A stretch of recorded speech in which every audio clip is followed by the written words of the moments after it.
السلام عليكم. فكرة جديدة وإعادة تدوير جديدة من علبتين تونة أو علبتين معدن بنفس الحجم دوت أو أكبر شوية أو أصغر شوية. تعالوا بقى شوفوا الفكرة واعملوها حسب ما انتوا عايزين. هستخدم في الفكرة ديت الورق اللي بيلزق ده اللي عامل زي الرخام. هغلف كل علبة من التونة بالورق ده. قصيت الطول والحجم اللي أنا عايزاه وأقسمها نصين عشان استخدم الاتنين نفس الحاجة. هفكها بالشكل ده وابتدي ألزق كل علبة تونة بنفس الشكل.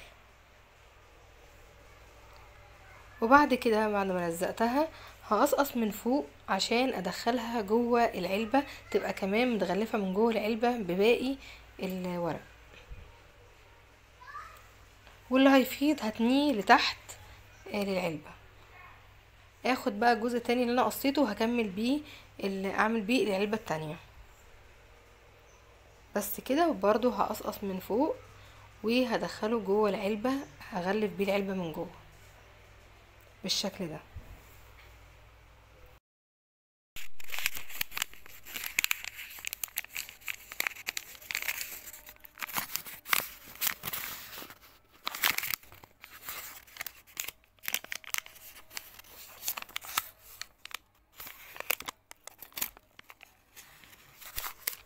بس كده هجيب بقى العيدان الخشب دول مش عواد خشب، دول مشابك اتكسرت عندي، وبدل ما ارميهم بقى هجيبهم واكمل بيهم الفكره ديت.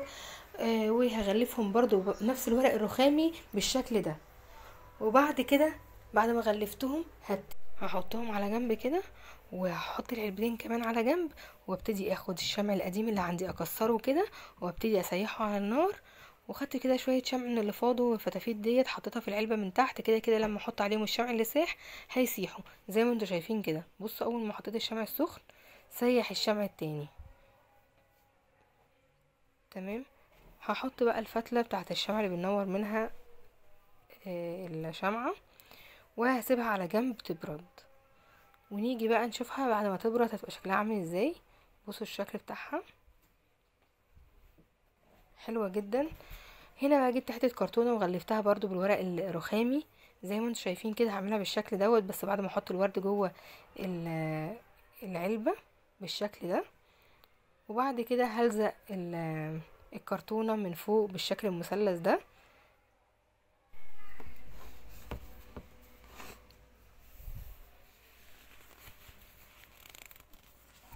وهنا هاجي بقى اخد الخرز ده واعمله كرجول للعلبة من تحت كده بالشكل ده،